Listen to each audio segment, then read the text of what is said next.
সুপ্রিয়া দেবী শুনেছিলেন সুচিত্রা সেনের নাকি দারুণ অহংকার। পরিচিত ছাড়া কারোর সঙ্গে নাকি কথা বলা তো দূরের কথা, দেখাও করতেন না। তাই মনে মনে ইচ্ছা থাকলেও সুচিত্রার সঙ্গে যে একটু আলাপ করবেন তা ভাবতে ভাবতেই দিন কাটত।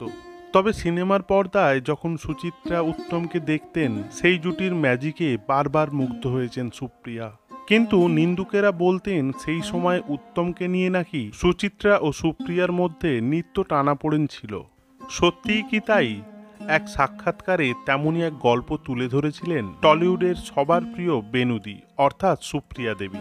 আপনারা শুনছেন ওল্ড গপ্প। আজ ওল্ড গপ্পে থাকছে সুচিত্রা সেন সম্পর্কে কিছু অজানা কথা, যা সুপ্রিয়া দেবী এক সাক্ষাৎকারে তুলে ধরেছেন। ভিডিওটি শেষ পর্যন্ত দেখার অনুরোধ রইল। আর আপনি যদি এই চ্যানেলে নতুন হয়ে থাকেন তাহলে চ্যানেলটি অবশ্যই সাবস্ক্রাইব করুন।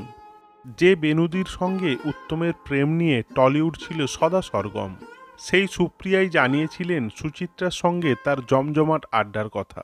তবে সুচিত্রা সেনের সঙ্গে পরিচয়টা উত্তমের হাত ধরেই হয়েছিল সুপ্রিয়ার। শুনিয়েছিলেন সুপ্রিয়ার বাড়িতে উত্তম সুচিত্রা আর তার সাক্ষাৎকারের গল্প।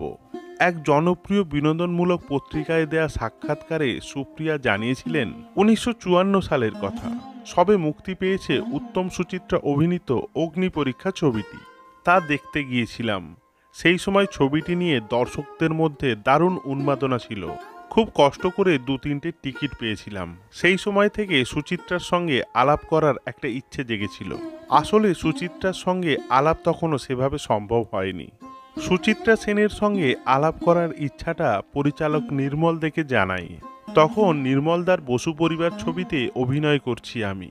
সিথির মোড়ের এমপি স্টুডিওতে সুচিত্রা সেনের সঙ্গে দেখা। আহা, সেই দিনটা ভোলার মতো নয়। তবে এটা বলতেই হয়, সুচিত্রার সৌন্দর্যের থেকে ব্যক্তিত্বই আমাকে আকর্ষণ করেছিল বেশি। আলাপ হলো, গল্পও হলো। আমি রমাদি বলেই রাখতাম তাকে। পুরনো সেই সাক্ষাৎকারে সুপ্রিয়া দেবী আরও জানিয়েছিলেন, আমাদের ময়রা স্ট্রিটের বাড়িতে রমাদি বহুবার এসেছেন। খাবার টেবিলে বসে আমি, উত্তম আর রমাদি প্রচুর গল্প করতাম। কিভাবে যে সময় কেটে যেত ভাবাই যায় না। আর রমাদির জন্মদিনে নিয়ম করে প্রত্যেক বছর আমি আর উত্তম ফুল পাঠিয়ে শুভেচ্ছা জানাতাম। ফুল খুব প্রিয় ছিল রমাদির। এখনও তার অনুরাগীরা জানতে চান সেই সময়কার বাংলা ইন্ডাস্ট্রির গল্প।